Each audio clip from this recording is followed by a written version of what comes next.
Areas like doormats and patio planters are moisture traps, and most insects need a high moisture level in order to survive.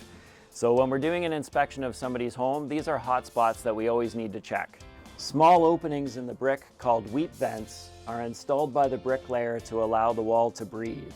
These are direct access routes into the interior wall for any bug that's looking for shelter.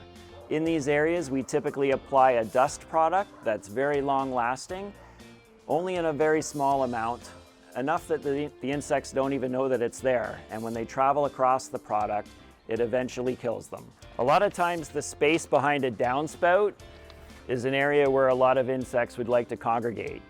When this wall is sunny, it provides some shelter, and it also blocks them from the wind and predators. Areas like garden hose reels like this not only provide shelter, but oftentimes there's going to be moisture around here as well. Most people have a leaky tap, or they lay the hose out here that's going to continue to drain out onto the ground and provide extra moisture, especially in the heat of summer when water's in short supply.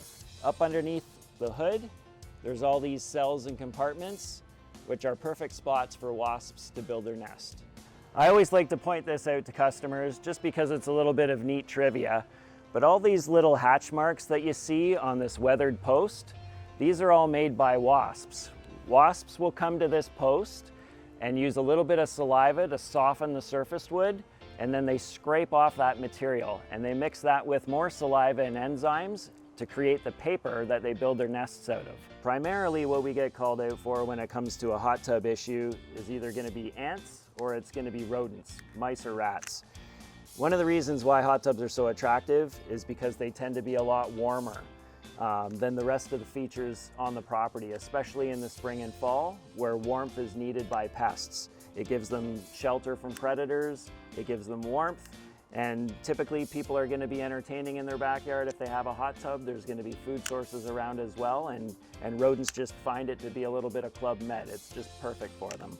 Most homes that have an exterior air conditioning unit usually have a bunch of shrubs or some type of landscaping going on around them.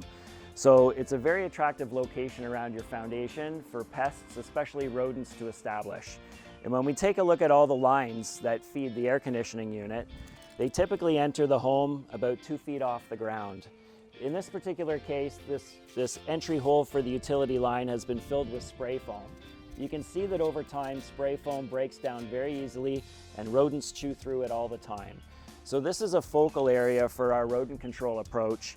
Usually we'll have a bait station set up here to help reduce the rodent pressure on the outside of the home and minimize that risk of having them come into the home, especially in the fall as the weather gets colder.